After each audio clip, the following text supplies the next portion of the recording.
Footsteps on Fulham Road, moonlight on my pride. Wore this badge through highs and lows, never had to hide. Memories in Stamford breeze echo through my chest. Not every win is sweet, but I gave my all, no less.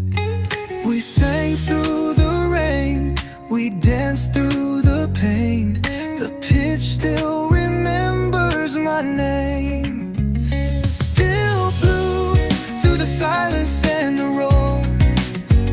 Still blue even when we don't score. I carry the soul of the shedding crew. You can't shake me, I'm still blue. Still here, still true. Woke up to the chance, paint cracked on my wall, but the pride in my heart never faded at all. Jersey frayed at the seams, but it still feels right. Been through darkest nights, still shining bright. We bled in the game, we rose with no shame. The bridge still whispers my name. Still blue, every tear and every cheer. Still blue, with my voice loud and clear. I carry the pride of the shedding crew. Win or lose, I'm still blue.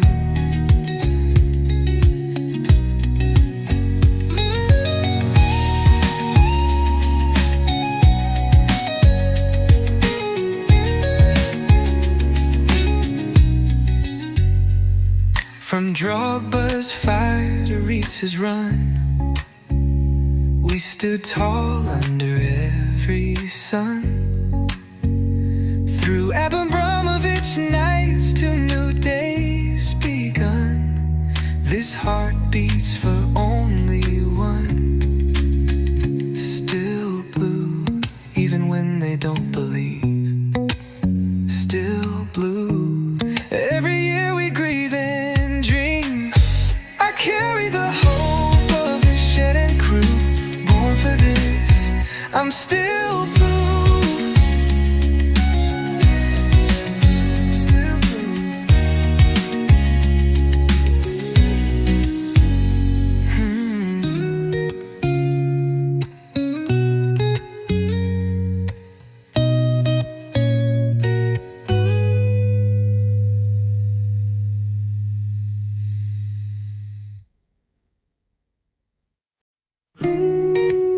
Still blue.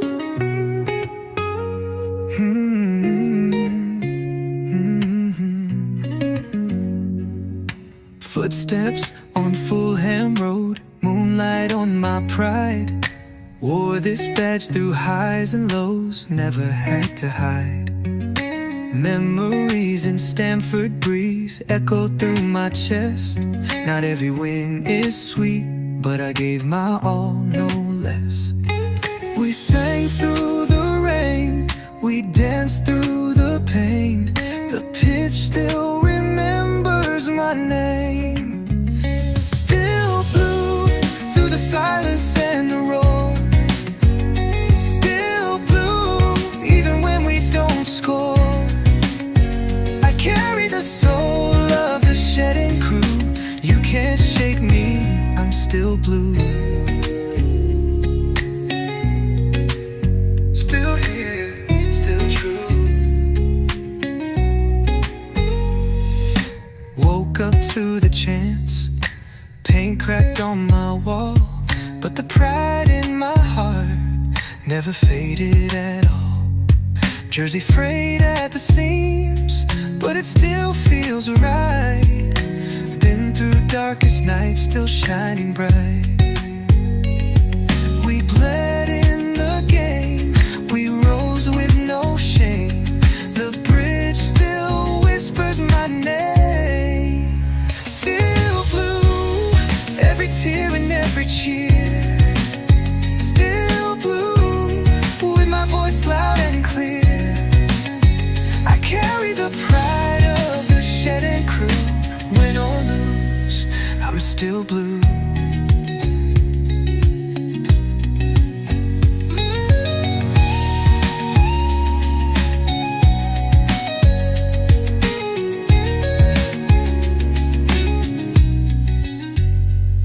From Drogba's fire to Ritz's run, we stood tall under every sun. Through Abramovich nights to new days begun, this heart beats for only one. Still blue, even when they don't believe. Still blue, every year we grieve and dream. I carry the hope of the shed and crew, born for this. I'm still blue.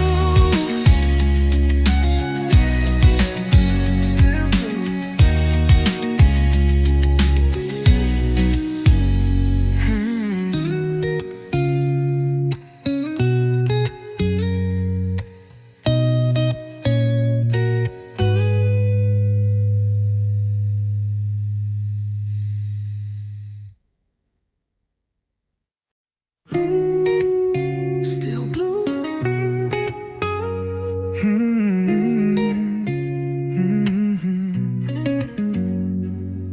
Footsteps on Fulham Road, moonlight on my pride. Wore this badge through highs and lows, never had to hide. Memories in Stamford breeze echo through my chest. Not every win is sweet, but I gave my all, no less. We sang through the rain, we danced through the pain. The pitch still remembers my name. Still blue through the silence and the roar. Still blue even when we don't score. I carry the soul of the shedding crew. You can't shake me, I'm still blue. Still here, still true. Woke up to the chance, paint cracked on my wall, but the pride in my heart never faded at all. Jersey frayed at the seams, but it still feels right. Been through darkest nights, still shining bright. We bled in the game, we rose with no shame.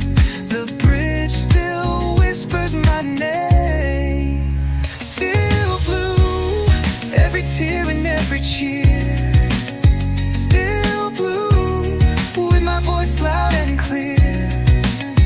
I carry the pride of the shed and crew. Win or lose, I'm still blue.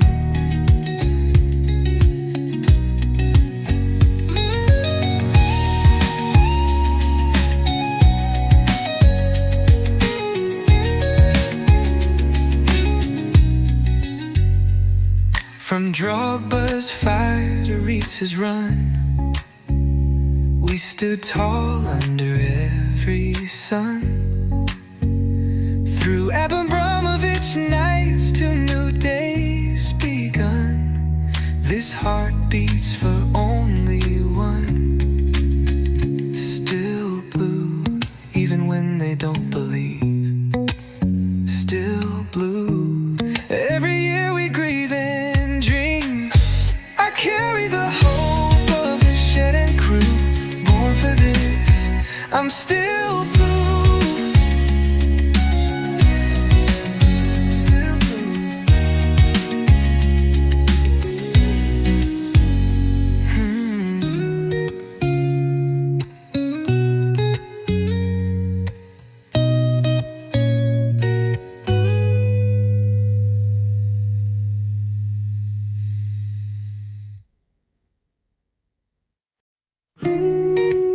Still blue.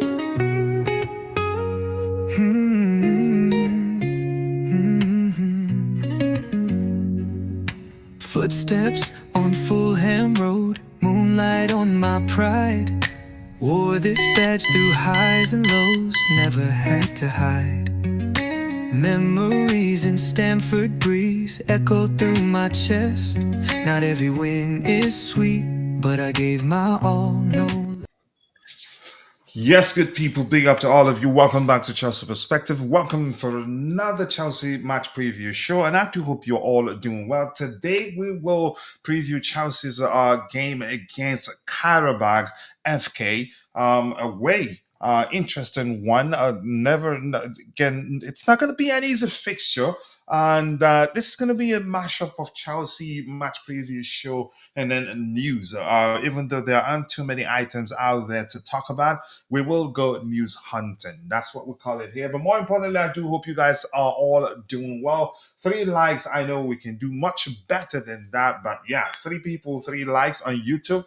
In total, 18. 3 on YouTube. The rest are shared between X and Facebook with the equally Coachila doesn't know. But more importantly, I do hope you're all doing well. And look at it. Look at how strategically we're begging for likes. And yes, we still do beg for likes because, yeah, we're not a big account yet, but we're getting there. Currently, we are at 28,260 subscribers.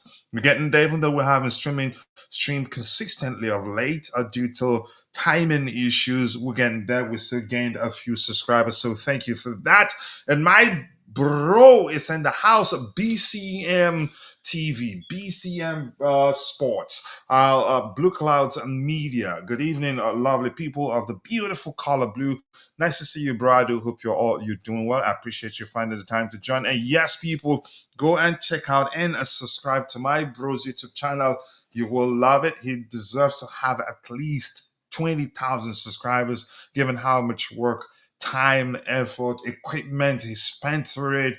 I know money not the priority, passion, but he deserves all the support he can get. So go check it out and subscribe. Be sure to let him know that I sent you if you do that, please. For news hunting, I'm going to start with that to see if maybe Dante, he has discipline issues. If he can join me on the panel so that you can get diversified opinion and not listen to just I and I alone. I need to take care of something quickly here before the show continues, but keep dropping the likes on the stream, people. The likes do go a long way. The more likes we're gonna, the more the YouTube algorithm will be triggered and be forced to push the stream to more people who'd be interested in the topic or in the topic we have lined up. To be more specific, Chelsea versus Qarabag FK Champions League match away for us. Give me 1 second here. I have to take care of something quickly. There you go. Did it. Done did it. All right, let's go. So yeah, news hunting first. While I wait, the screen just went blank. I hope I don't have a poor connection. I'm quite sure this. Okay, the signal looks good. I don't like the blank screen on there. So if you are in the live chat session or if you're watching, would appreciate it if you can take a second to let us know if you're looking forward to this particular game. Not a good, you could say, a good a hate watch for a lot of Chelsea fans. Arsenal won by 3 goals to nothing. Saka, their captain, opened the scoring with a well taken penalty, and then Merino scored. What's his first name again? Scored two beautiful goals. Liverpool won. They beat Liverpool. They beat Real Madrid. They didn't look it, and if it wasn't for Courtois' brilliance between the sticks, chances are it could have ended like a 3 goals to nothing or 4. But despite what we're here to talk Chelsea Football Club, hopefully the page has loaded fully. I'm not sure what's going on there. Do I have to open? What's going on here? Is that the one I'm looking for? Hold on. I'm not sure why the screen is slow, but my connection, I have a very good connection. That's according to the signal, so I'm not sure what's going on there. Okay, let's go news hunting while I wait for other panelists to join me. And this is Joe Cole on Chelsea's former training ground for Premier League standard. I remember going there. Chadwell, okay, it's not something that interests me, and I'm not even sure what the heck he's talking about there. Let's see, anything interesting? Okay, deserves red card or not? No, I think that was, you could say it looks bad, but really, come on, man. I think that's for me. I'd say hash, but again, the answer you get depends on the perspective or perception of the person you ask. Chelsea traveling squad for Qarabag. Goalkeeper Philip Jorgensen, Max Merrick. Who's that? Robert Sanchez. Who's Max Merrick? I thought he was the young American. Who is Max Merrick? Okay. Defenders Josh Achampong, Tosin Adarabio, Yo Trevor Chalobah, Mark Correa, Wesley Fafana, Malo Gusto, Yorel Hato, Reese James. Midfielders Facundo Bonanote, Enzo Fernandez, Romeo Lavia, Moises Caicedo, and Andrea Santos. Forwards Liam Delap, Alejandro Ganacho, Tyreek, George, Jamie Gittens, Mark Gee, João Pedro, Estevão, Willian. For midfield, Moises Caicedo is there. I think the manager takes this game seriously. We need to win. We need to ensure, yeah, that we will be part of the next phase. This is not the Conference League, so I think he will start a very very strong 11 because the more goals we score plus winning the game, both will go a long way for us. So I don't think he'd play around with that game. But he's proven to be predictably unpredictable. Let's see what he does tomorrow. All right, keep dropping the likes on the stream, people. The likes do go a long way. And who's missing there? Any name that I can't remember? But I don't know this goalkeeper, Max Merrick. Who is he? Okay. Anything else? Anything else? Anything interesting here? Let me see. We're currently news hunting here. So be patient with me. Uh,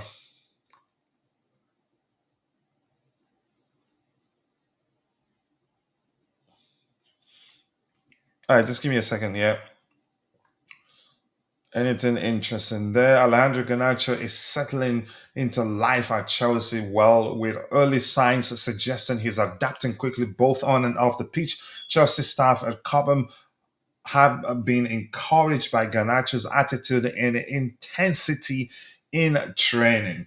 Forget what's the language I'm looking, the term that I'm looking for, agenda driven mainly by Manchester United big accounts. When he was sucked off, they interpreted his, you could say, body language as him showing the sort of attitude issue, displaying the sort of attitude issue he had at Manchester United. But that wasn't the case. If you're a good player, you want to be on the pitch. If you're taking up, if especially when you feel like you didn't do enough for the team, you don't start celebrating for being subbed off. If you're happy that you're subbed off, then you shouldn't be playing for my club in the first place. So I don't care what they say. I didn't even, in some of the stuff I saw online, I refused to read.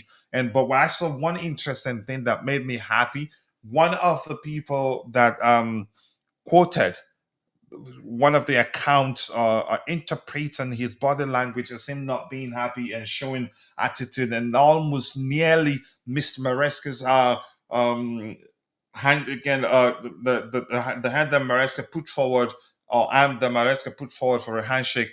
That's a blatant lie. But the quote there, I loved it. He says, "Yeah, maybe he should do a backflip because he was subbed. Then you'd know he's happy." Maybe then you'd be content with, you could say, how well he's doing at Chelsea Football Club. I think he's doing well. The signs are good. Could have had a few assists had we been more clinical in front of goal. This is Andrea Santos. The signs are good for him too. Patient. People nearly lost their shit at the start of the season. Was it even at the Club World Cup? Actually, people weren't happy, complaining that the manager wasn't giving him enough game time. But that was funny. He says, Andrea Santos says, "I'm so happy to play with Moises Caicedo. He is incredible. When I arrived here, he's always told me to keep training hard, keep improving. I did, and now I am so happy to see Moy improve. So he is amazing, and I am so happy to train with him and play with him too. And people were fighting. You could say, let me just phrase it something that would be more relatable to Nigerians. People were taking meds for sickness for someone else's sickness, or taking Tylenol for someone else's headache. Even he at the time knew the integration process will be gradual. It's never. I mean, what do they expect that he comes back, and then the manager gives him the armband and he plays week in week out? Who is he? But that's by the way. I'm just happy the kid himself understands that yeah, nothing is given. You'd have to work for it. That's Vince's opinion on Antonio Conte, and I'd say I second that opinion. I second that opinion. He can win you the league 10 times, but in Europe he tends to struggle. And for me, that reflects of lack of flexibility with regards to how he likes to approach the game. But that's by the way. Any news again here? No news. Again, a bad day for hate watchers, unfortunately. But I have a Constantine Dunton, the captain of the community in the house. Dante, I do hope you're doing well. I reached out to say hello, and more importantly, to see if you're okay because you've been awfully quiet these days. But you did explain it's been a busy weekend for you. How are you doing? Yeah, big up, coach. Yeah, you woke me up. Yeah, 3 a.m. Yeah, calling me. Was that 3 a.m. really? Yeah, nah, it was good. Okay, Yeah, yeah, I was I'm sleeping. gonna do it another day. Nah, I'm usually up sometimes at that hour. That's not a problem. But yeah, it was we had a extra long weekend in Australia here, and yeah, so I was a little bit busy with the family, some stuff. So yeah, went to bed a bit earlier to sleep, and yeah, because the son was home as well, of course, and had Hmm. some people over, so it was a long weekend. Yes, it was a bit busy the last couple of days, but Yeah. all good now.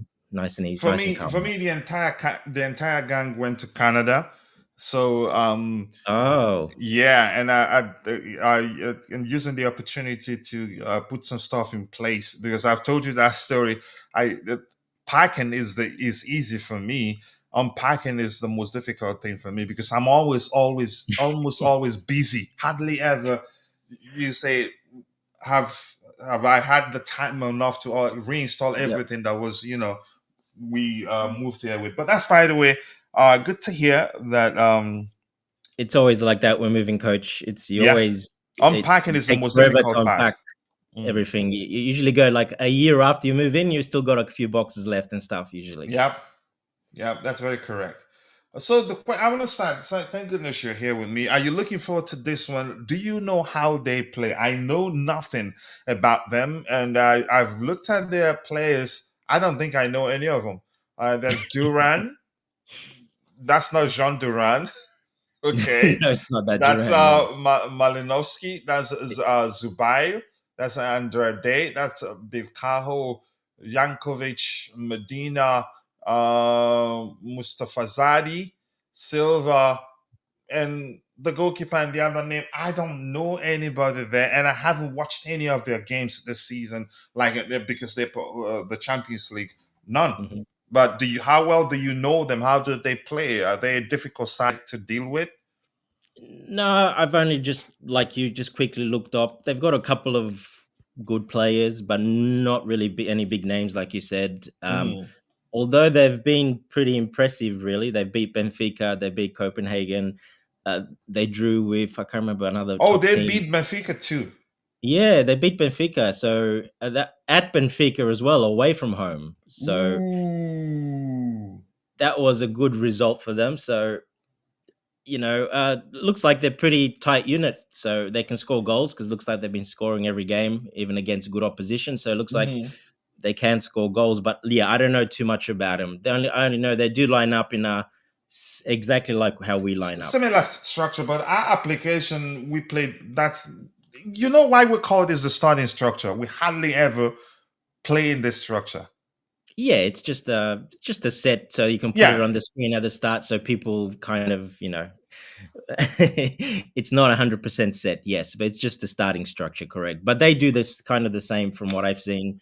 I watched their highlights a little bit, and just like I said, I don't know too much about them, but they do play the same starting structure and can change it up from what I saw. Can attack with three at the back, and then attack to change it to a three at the back when they're attacking, and like we do four, and when we have the ball. So they can do that. I've seen them do that, but they're not afraid to go forward. So from what I saw, they're a very hard-working team, and that's why they're getting these results. They're surprising people. Then about do you okay? Would you say they're defensive or No, they're not. you They've been say conceding goals balance? as well. Yeah, they've Sorry. been conceding goals, but they're scoring goals. They're scoring goals, a lot of Okay, they goals. score a lot. They concede a lot too. Yes, and they're winning because they're actually not giving the opposition all the possession like a team of their stature would. If I look at the possession, I think they were 50-50 with Benfica. The other one, I think they were 48-50. So they want to keep the ball as well. That So tells me they don't they mind press playing like that. effectively. Is that the case? They press Yeah, very which well. will be hard against us, very hard against us, and that could really go against them if they play that open. If they do, I think it'll be quite a high-scoring game. I don't want us to concede, honestly. But let's see what the manager does. I trust him. I think a lot of people are beginning to realize that Maresca is actually an excellent tactician. Um, you could say his work or his achievements speak for him.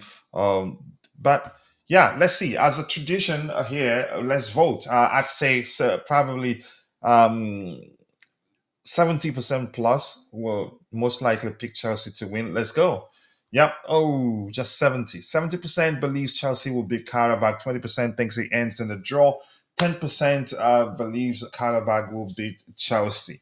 And for top scorers, they have 2 goals. Andrade. I'm not sure if that's how you pronounce his name. Sorry if I Andrade, butchered. yes. Andrade. Okay. Fort Mob average rating is 7.34. As is Cole Palmer, 1 goal. Fort Mob's average rating is 7.66. Expected goals, he has a lot more than Cole Palmer. But Cole Palmer, he's missed.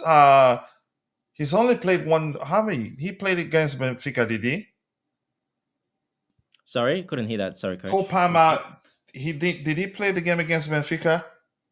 Yeah, I think he came on. Yes. And okay, so so this guy has a lot. You could say nearly twice as much as Cole Palmer in terms of xG. Matches played. Yep, Cole Palmer played 1. He's played 3. So no surprises there. And look at the reason why I say the bad day for hate watchers. Arsenal beat Slavia Prague by 3-0. Not Atletico Madrid. I'm not hating. I'm not hate watching them for anything. Liverpool won by 1-0. Tottenham beat the German side by 4-0, right? Yes. And Siemens got a rating of 8.0 or something. So yeah, interesting. So let's see what insights tell us. Not much, just one item. Chelsea have won the previous 2 matches against Qarabag. When I think under who I think I remember, can't quite remember exactly, but not been long. Let's see. We have Tony in the house. The good thing is that we've played there before. That we played a final there. What was it in Azerbaijan? What was the final? Was it the? Is that Baku? Yeah, that was in Baku. Yeah. Oh, they own that stadium. I think it's the same. Do they share the same stadium? I think they do. I think they play in the same one. I can't remember, but it's in the same country, so I think it's at the national stadium but there. Baku was a city. That's the city, coach. Yeah, that's not the stadium. The stadium in particular, you're saying you're not too sure whether that's theirs, right? I think it's the same stadium. That's what I'm trying to say. So we've played there before. Okay. And we have they're the big team in Azerbaijan, and that was their stadium, so it has to be their stadium. I don't think it'll be another stadium anywhere else that big. In most cities, clubs do share stadiums. Yeah. Well, they're the big team there, and that's the best stadium they have. The one in Baku. So I'm assuming that's theirs. I'll double check now, but I'm just assuming that that's theirs. Okay. And we have 2324. Nice to see you. Yes, it's been a minute. Timing has been the issue, but we're working to fix that. Hopefully, my in-laws will arrive as soon as possible. That will make things a lot more easier. Let's see. We have Tony in the house. Tony, big up to you. Thank you for joining us yesterday and today again. Are you looking forward to this game, man? Let's hear you.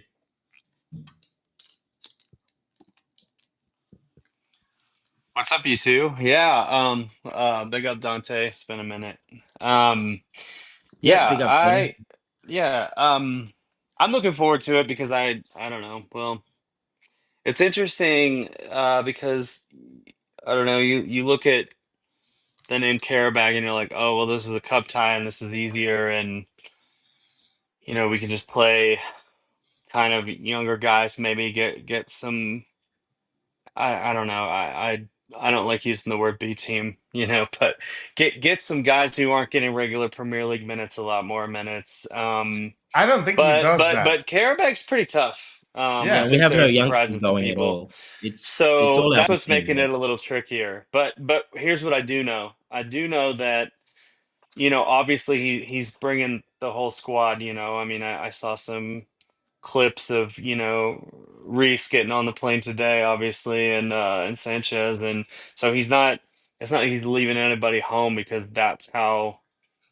Because that's the level of opposition. Like everybody's coming, so I think we're gonna get some big names featuring at some point in the match. But I like to think that he's gonna start with some of the guys that aren't getting a lot of Premier League minutes, but are probably good to go for this. But the main thing I'm trying to get to is that it's such a far flight, like having to travel that far.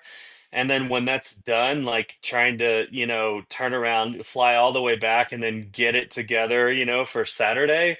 Um, I think that even though we're going to see some, more nailed on guys feature, I think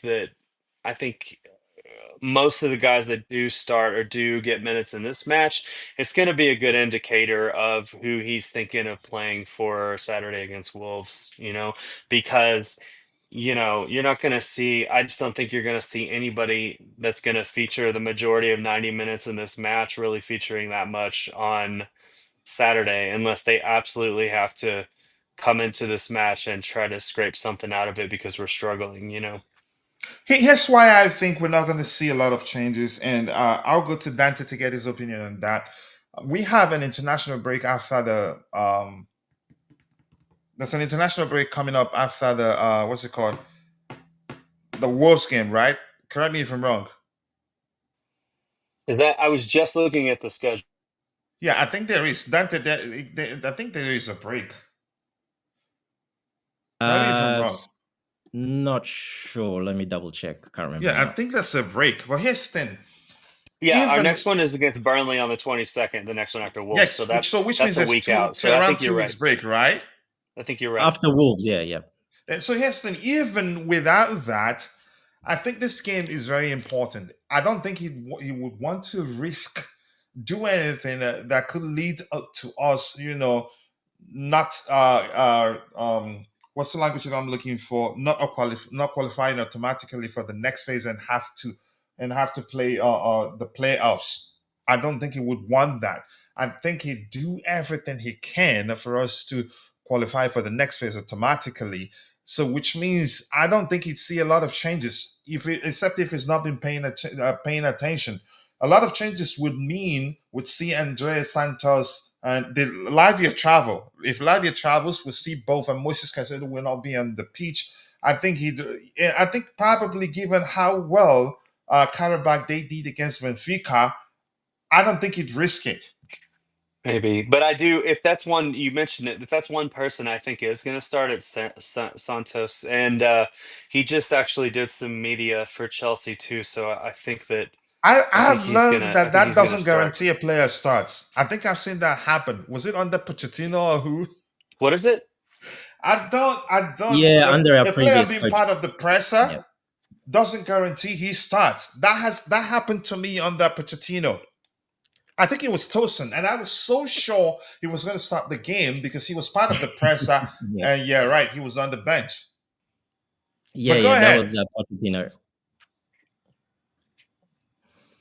go ahead, Tony. You there? Yeah, I'm here. I was listening to Dante. Oh, okay, I thought you were still speaking. But Dante, Yeah, Oh I don't think Maresca do no, you done see that I him mean, though. making a lot of Maresca's pretty changes? consistent with that. yeah, I think that it's a great match for Santos to start. I think he will. Um, because yeah, I don't know though. You know what's tricky for me is trying to figure out Caicedo, right? So I know that Lavia can't go 90, so uh I just think whatever Lavia can't do, that's what Caicedo will do. But I think they're gonna try. And it's interesting too because Maresca was just talking in his presser about you know, I don't know if you guys saw this, but he says I see it's very important to me to manage Lavia. I see where he is right now, Yeah, I did kind see of where that. Mhm. Reece James was a year ago. And so I know he's not ready to go a full 90, and I know that he wants to protect him, but given the personnel, unless I'm missing something, see what you guys think. But I just think he's got to, as much as he can squeeze out of Lavi, he's got to try to give Caicedo some rest because Caicedo's probably going to have to go the distance on Saturday. I think Houston, Lavia and Santos both did well Hmm. against Wolves, but at some point they lost it.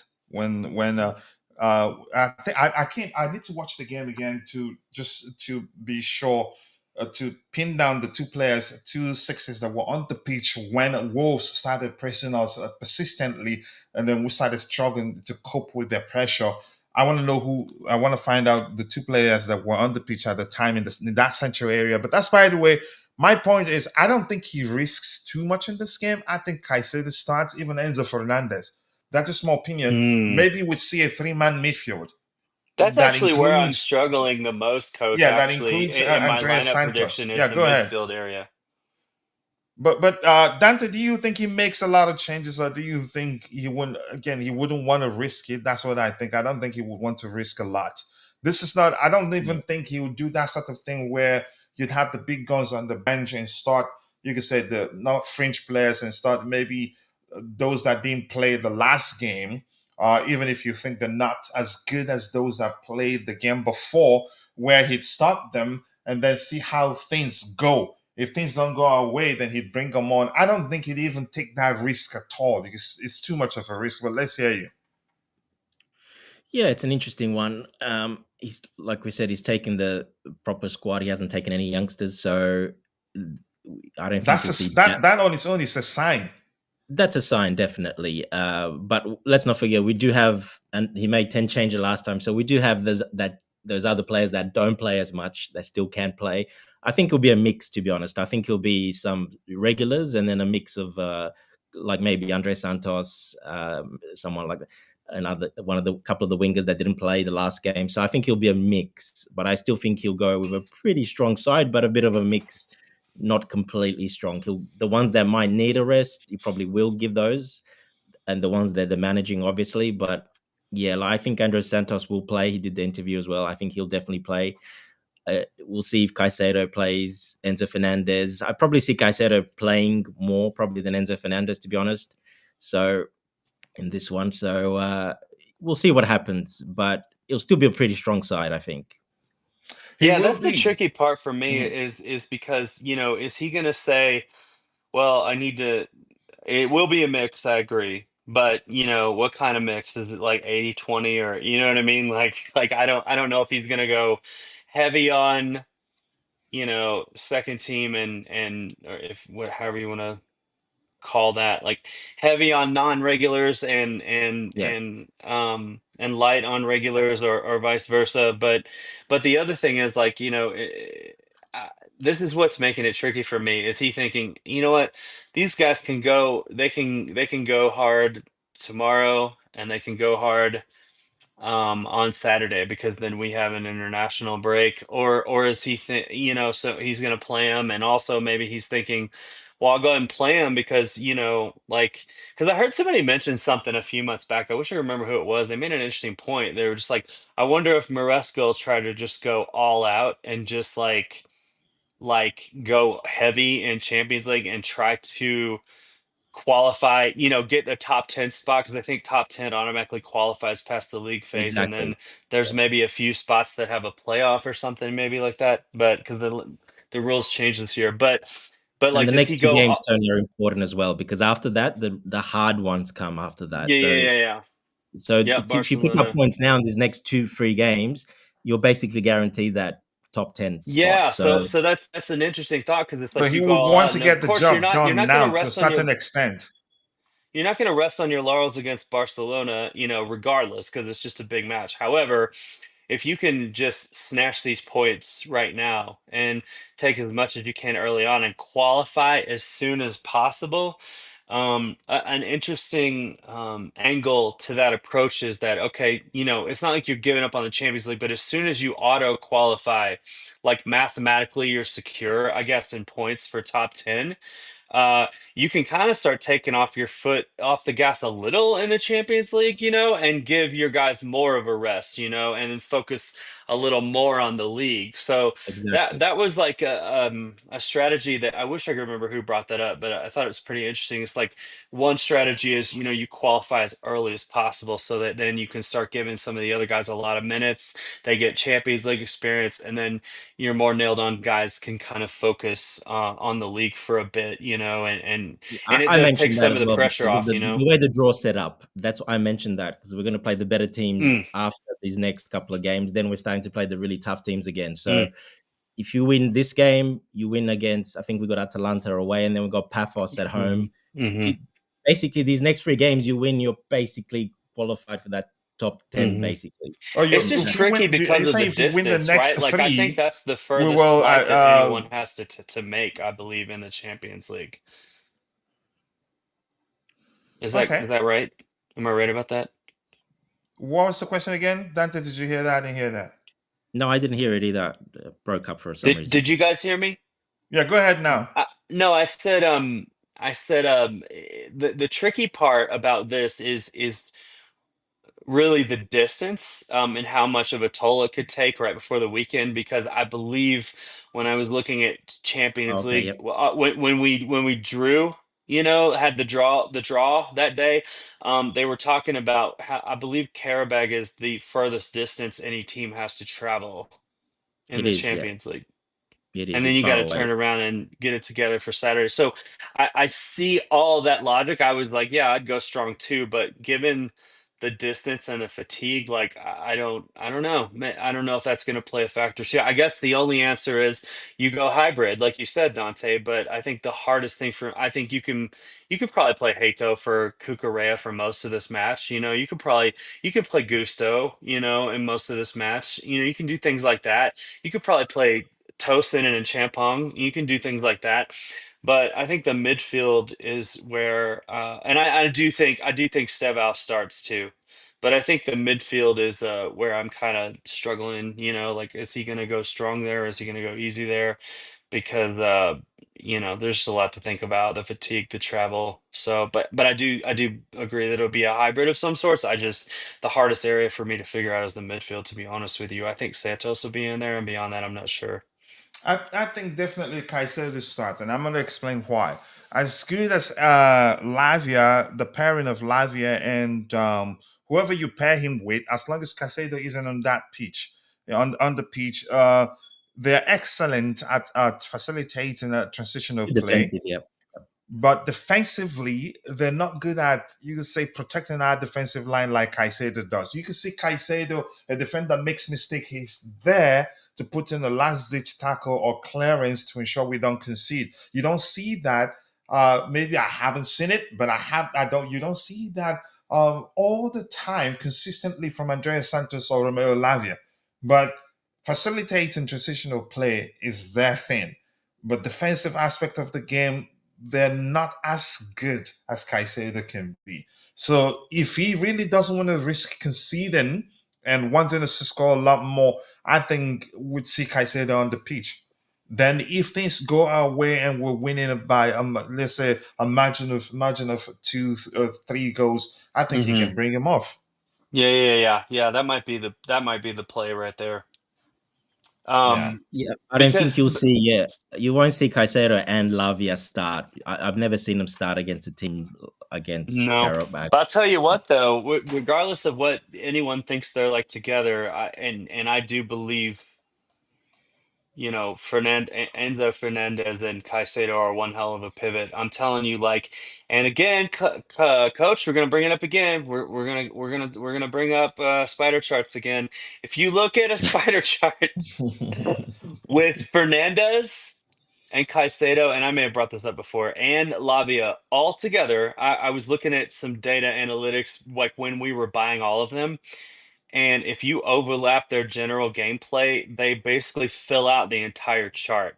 And I have seen that on the few occasions we've gotten to see all of them together. And I'm not saying we're going to go with a three-man midfield, but I'm just saying, like, whatever you think of Caicedo and Lavia together, it's like all three of those guys with Fernandez in there. That if we ever go with a three-man midfield, that is the most complete midfield you're going to see. They all complement each other so perfectly.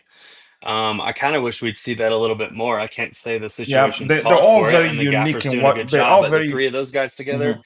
phenomenal. Yeah, they're very unique in what they do. In terms of orchestrating play from a deeper position, leave it for Enzo Fernandez. In terms of transitional play, beating the press, Enzo Fernandez is also good at beating the press. But what's his name? Romeo Lavia. Currently, all the players we have is the best at beating the press in that midfield area. Then protecting our defensive line, leave it for Caicedo. So you're very correct. They all complement each other very Hmm. well. And having the three of them on the pitch, nothing wrong. It That's just why I makes want it just Lavia to shiny. Yeah.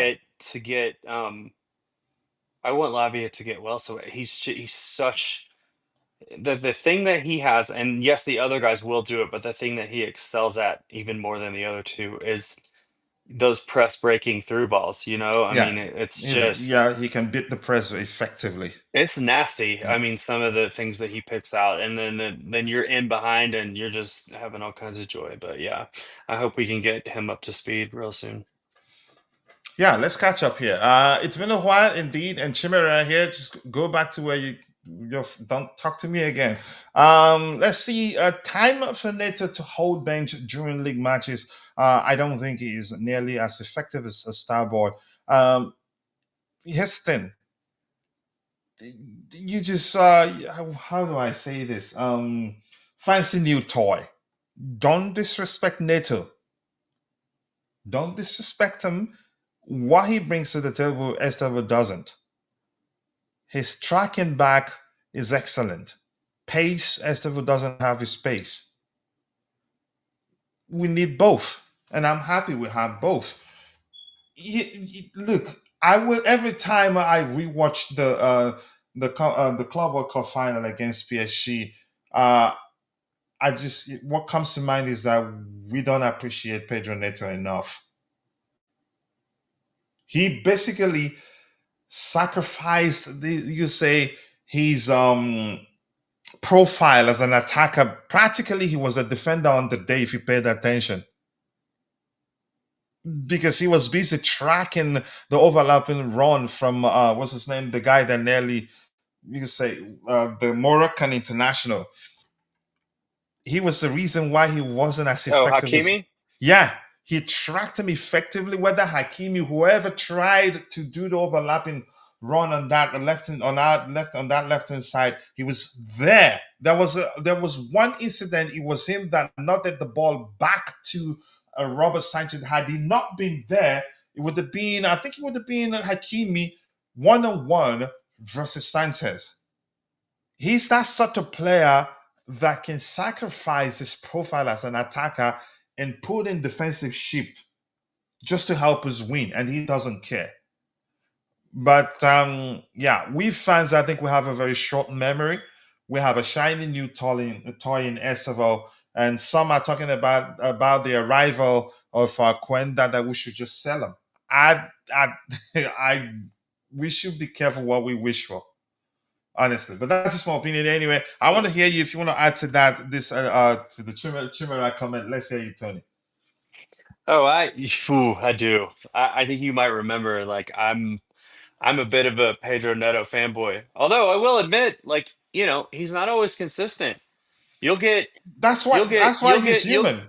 you'll get yeah, you'll get a killer performance from him, and then you'll get a couple of okay ones, and then you'll get just subpar for 3 matches, and then a killer one. And I hear people say that, but again, like, he is just, I mean, he's one of those guys for me that, he just gets overcooked quite a bit. And as hard as he works and as hard as he runs, it's kind of a double-edged sword because it's great for the team, but it's kind of detrimental to him because it's like the more he runs and the harder he works, which is all the time, then that means the more we play him, the faster I'm seeing fatigue set in. And I watch him a little more closely. I have a couple guys that I mean, I love all our boys, but I have a couple that are some of my favorite to watch, and just for whatever reason, he's always been one of them. And so I tend to watch him a little more closely than others sometimes. And the pattern I see is that he works so hard and fights so hard and runs so fast. And I mean,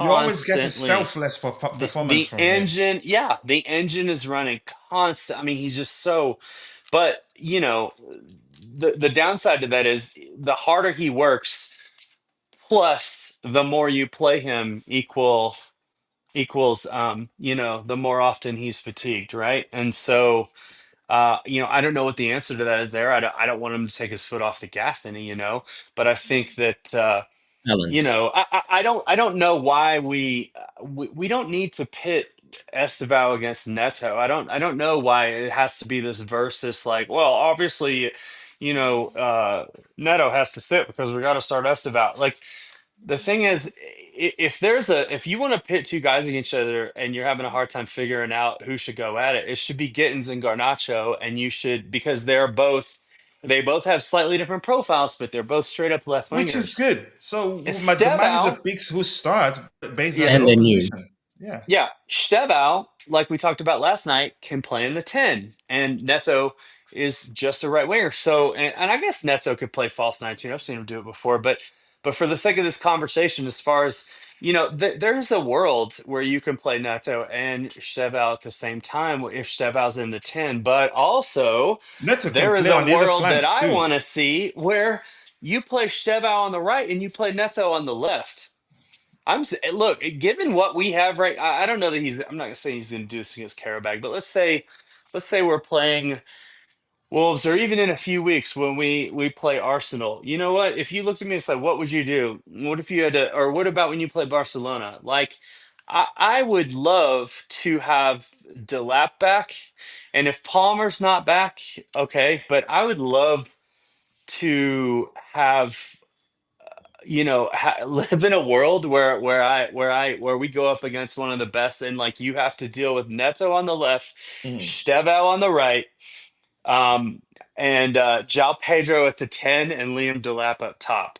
Like, try and deal with that. I dare you. You know what I mean? Like, or even if, especially if Palmer's back, good God. And I mean, then but I'm just saying, with what we have available right now, like, I think, I don't know. I just think that you can pit Garnacho and Gittens against each other and say, okay, it's a fight, it's a competition, but I don't think you can do that as easily with Neto and Estevão, just because Estevão, it's great to bring him on when Neto's tired, or vice versa. It's great to start him when Neto needs a break, but we actually have worlds where we can play both of them at the same time, and they Yeah. don't have to bench the other one. Whereas you're never going to have, Garnacho playing right wing or a 10 when you have Gittens playing left wing. I don't think, you know what I mean? It's just a little different. So I really like Stevau and Pedro Neto both. And I don't know. I'm hearing a lot of, well, Stevão needs to start over him, and it's just like, I think about that old meme, like, why not both? Like, I Mhm. think we can play them both, and I think that's devastating. Yeah, both are good players, and I'm just happy we have both our, No, but they can both be players. on the pitch at the Yeah, same time. yeah, They're it has not happened necessarily before. direct rivals. Yeah. So Dante, your thoughts on this comment by uh, Chimera? Um, yeah, look, exactly what Tony said. Basically, look, they have played together before. They've been on the pitch at the same time, but Yeah, that particular so game where that's we considered a red card and the manager had to take both off, I think. yes, yes, correct. There and another game. I can't remember which other game. He's come on a couple of times where they've been on together as well. So uh, they can be on together, but obviously we've got other wingers as well. So it's not going to happen as regularly. So yeah, look, Neto is again one of those wingers that's more of a direct winger, very selfless, likes to cross in balls quite a lot. A very selfless winger, more of an assist type of winger than a goal scorer, to be honest. So opposition is always important. Who you're playing against, how they're playing. Does he have space to run into, or is it a real low block where there's no space to run into, where you have to be more technical, a little bit different. So you're not going to see consistently from him doing game after game being that good because the opposition's always different, and it's hard for wingers like that to play really well against that team and then really well. It's just not going to happen as much. Estevão is more of a technical player, obviously. So that's a little they're a little bit of a different type of winger. So He has a little bit of everything to his game.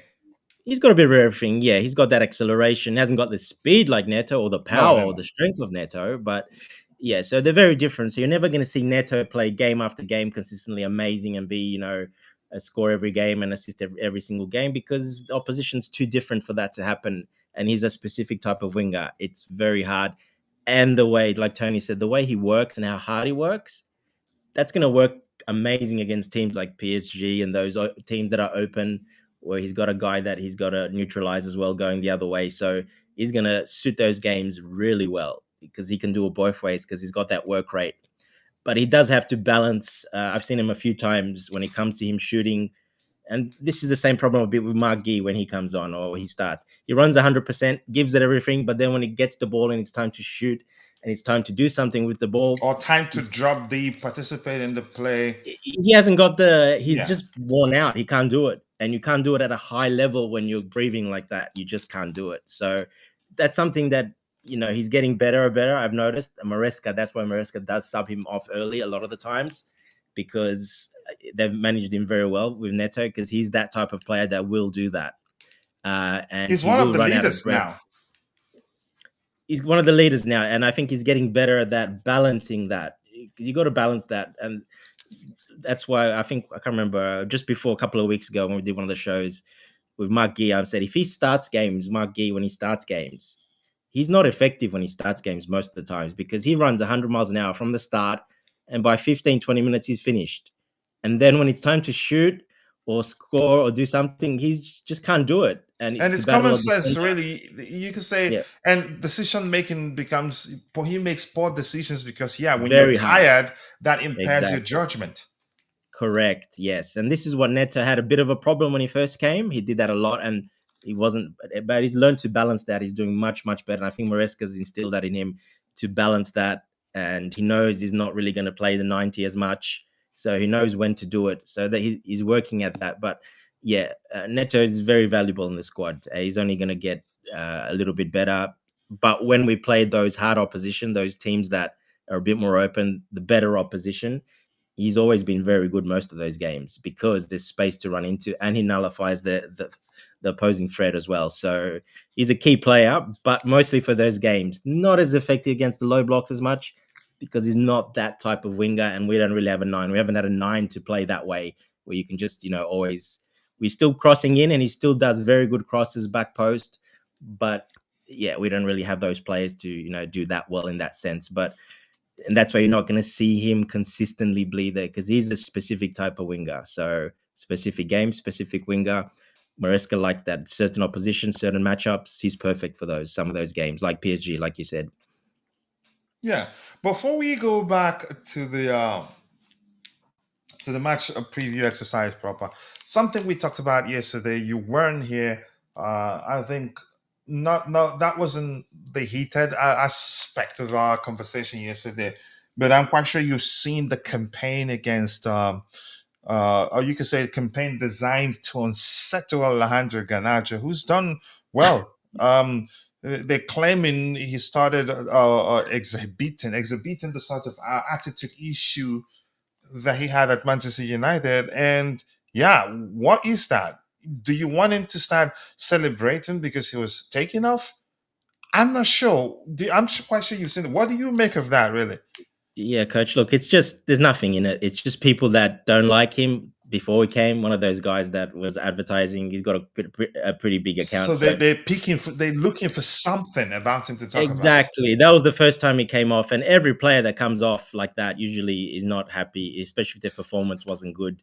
He didn't Exactly. say He anything. didn't score, didn't create a chance, Yeah, Yeah, that's you. I mean, I'd like to see you're that in a upset player. coming off. Every If I'm player's a upset coming manager, off. I sub you off and you're happy, you're not playing again.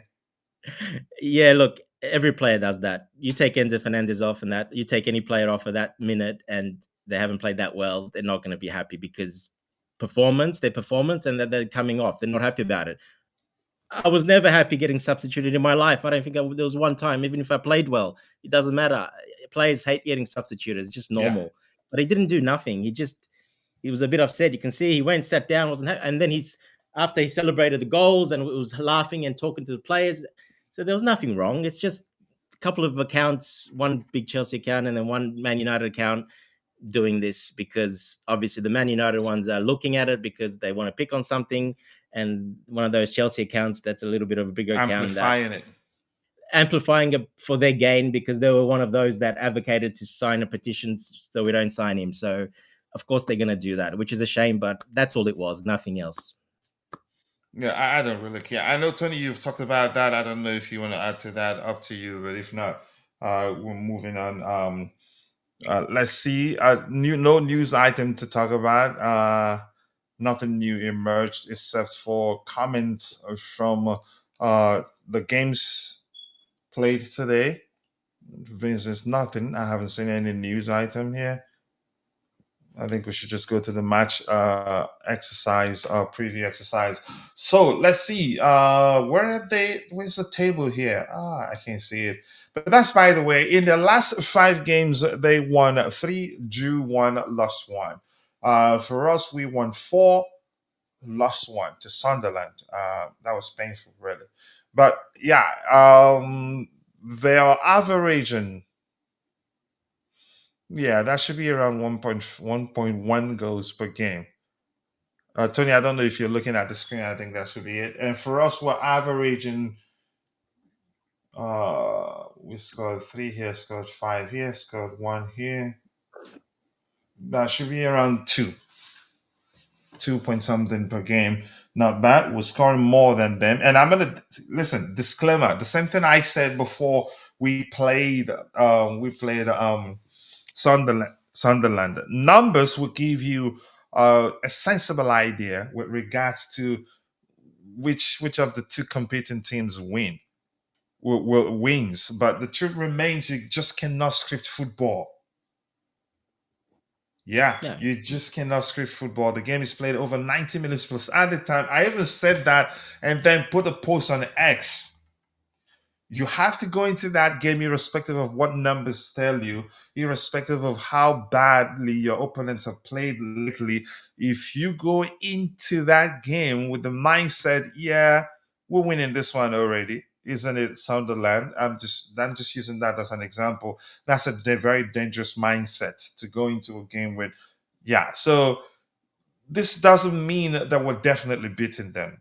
For goal concession, they considered one here, one here. They've considered just 4 goals in 5 matches, and we've considered wow, okay.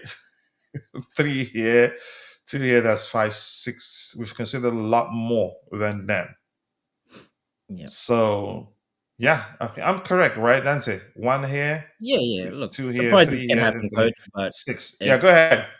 surprises can happen. Just like Sunderland, even against Tottenham, we absolutely killed Tottenham. They only had 1 chance in the game, but what if they scored that chance? Yeah, exactly. It doesn't really matter. Yeah. So, look, we have the quality. We're going to have more of the ball. We are favorites and we should be favorites because there's a little bit of a golden quality, especially in the league they play in as well. So, look, we should definitely be winning the game, but you never know. It's football. It can happen. We can have 100 shots and not score anything. They have 1 and they score 1 and they win. You never know. So there is that element of it. There can be luck in football, but really, we should be winning this game and probably a bit more comfortably as well, to be honest. Which, yeah, on paper we should be, but you just cannot script football. I followed this game long enough to know that, yeah. And Why the are team we play as Mhm. well is important. If we play most of our starting players they know the system well, know everyone, the players know each other well, and there's not too many new players in there, well, I think then there's a much, much higher chance you're winning that game more comfortably. If there's going to be a more of a bigger mix where players that haven't really played together much, which we've had that problem in a few of the games, even against Wolves in the cup as well. I mean, you saw that when you play 10 players that haven't really played together, the mix. Well, it's going to be much harder for a lot of those players, to play well and know the system that well, but just know each other's play, know each other, personally how they play. So it depends on what team we play. If we play our strong team, and I think we'll probably play a pretty strong team because the squad that went there, like I said, maybe a mix of a few, maybe two or three others that, not regular starters, but I think we're still going to start most of the strong team. Well, then I think we should be winning quite comfortably. Yeah. Okay, just quickly, did you see the traveling troop? Did you see Yes. them? Oh, the Yes. goalkeeper, I don't know him. Do you know him? The third goalkeeper Just Max Merrick. Yeah, just a youth goalkeeper from coach. the academy. Why Yeah. isn't that Slonina? He might have something. I don't know. He wasn't asked. He might be sick, might be something because he would normally go. Yeah. So I was shocked when I saw that, and I didn't recognize the name. So I was like, okay, Slonina. Then after Jan talk about him taking the taking the place of Philip Jorgensen. And Jay, nice to see you. I do hope you're doing well. I appreciate you finding the time to join the conversation. Just says 3-1 to Chelsea. So here's what I'm going to do. I don't know if there's anything else to talk about here. We've looked at head to head. They don't even have their bench, which means the FOTMOB guys don't know them. They don't have their injured guys. Oh, they don't have any injuries or suspended players. So that's nothing. This is not game day that I say they don't have bench. For us, we know Benwell Batashile, Levi Colwell, Cole Palmer, Dario Sugo, and Pedro Neto. Physical discomfort, so he'll be out for a few days. Nothing else to look at here. Average age, let's see. Let's look at that. Ooh. Okay. He might not be actually. The youngest there is 23. I don't think Slanina's is he registered for the champion? I don't think he got registered for the Champions League if I remember, because he's over age, so they didn't register him if I remember right. So he's not registered. I think he might not be registered because he's a bit older, so he's not under 21. Okay, this is a pretty experience in terms of age. There's no youngsters, coach. We haven't taken any youngsters. As in, I'm talking about them. Yeah. They're experienced team. Yes. Yeah, 23 is the youngest there. They have 33, they have 30, 32, 25. Yeah. Okay, for us, we have one 18-year-old, 2 19-year-olds. Chosen the These teams oldest are there. always mature, and that in these leagues, like all these Paphos will be the same. They always have a lot of experienced players. That's just I mean, they need it for their league to win and the way they play as well in Europe as well. So they always have a lot of experienced players.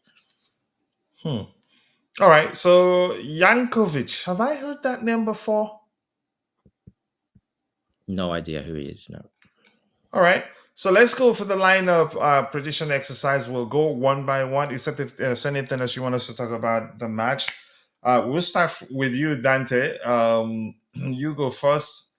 I'll go last. So for each player you select, you have to explain why you select that player. So I'm going to go square. Let me get the ink in case I want to...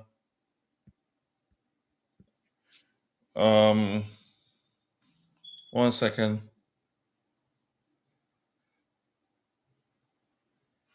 All right, let's see. Do this here. All right, go ahead, Dante. Let's see your lineup. Goalkeeper. I actually think Jorgensen might start this game. Even after the shaky display against Wolves. Yeah, look, he did do very well that second half of Wolves, but yeah, he was very shaky in that first half. Yes, a couple of times, but just Maresca, he was asked and he said he hasn't made that decision yet, which is interesting. So that usually means, yeah, he might be getting. And he's saying he needs more game time. He said Philip needs more game time.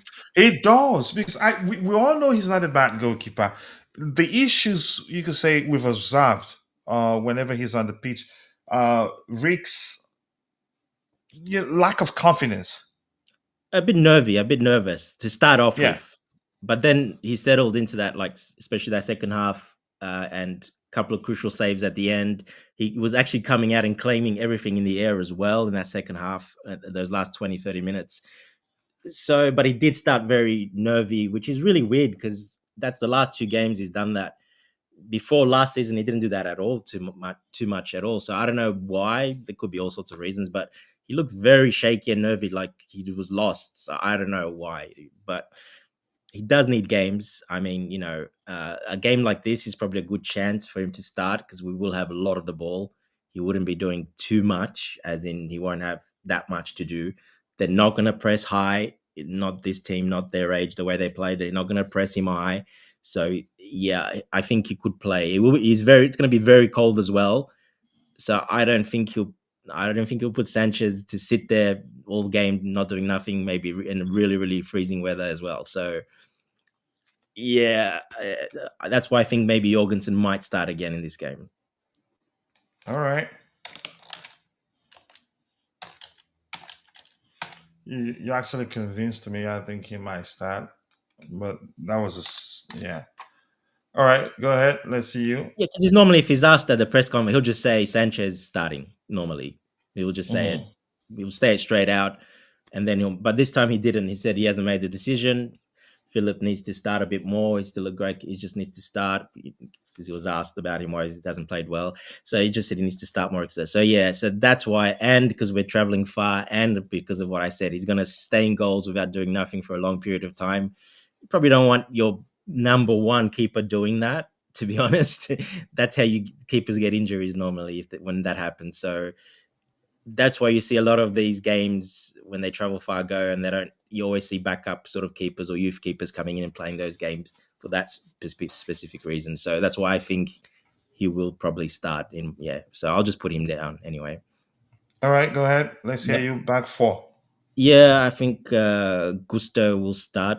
I think I agree. Yeah, James is not starting this game, so. But if it's needed, he'll come on.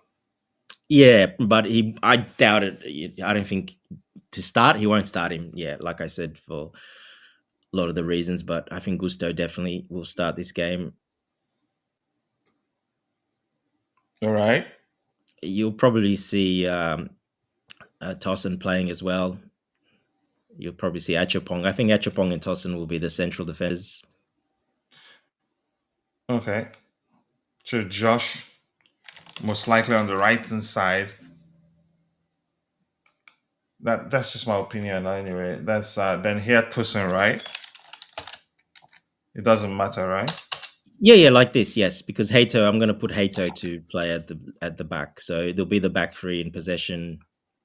Gusto will obviously be going up. Okay, go ahead. Let's hear you. This area. Yeah, I think Caicedo starts still. I think he starts too. I just think for that reason, just to be safe, you won't have to do too much running either. I don't think he would want to risk it. Yeah, look, you won't cover as many Ks as you would in a normal Premier League game as well in this game. So I think just to have that security there, I think he'll probably still play, like the one player that can play. He will do that. Okay. So who alongside him? Yeah, I think Santos will play as well. Okay, you don't think it's Enzo Fernandez? Yeah. I think Enzo Fernandez will not play. Well, he'll come on maybe, but I don't think he starts this game. He traveled, right? Listen, yeah. Let's not listen. Okay. Yep. All right, go ahead. Yep. Up front, the wingers. Yeah. I think Estevão will get his chance to play this game on that right-hand side. He'll come in from this game. All right, who else? I think Gittens will be the other one. Yes, I think Gittens will start. He didn't play a part against in the last game, right? He came on. He came on late. Yeah. Both him and All right, Estevão came on. Destiny Edge Mansari says hi. Unfortunately, I cannot highlight it on the main screen. I'm not sure why it's not showing up. Yeah, go ahead. 2 more players. Yeah, I think Delap will start this game. You think the lap starts? Yeah, I have to. All right, who else? Well, look, he got some minutes. I think he's ready to go. Maresca said he's ready to go. He's ready to play. So if he's ready to go, 100% ready to play, well, then this is a perfect game for him to start, basically. So I'm gonna put him as the striker. Yeah. Okay, he's there. 10. 10 is maybe a bit. That's the one I'm not quite 100% sure what he'll do, but what do you think, I think Coach? because I believe he would want us to score as many goals as possible. I think he could start João Pedro there. Yeah. I'm not sure, but it's your lineup.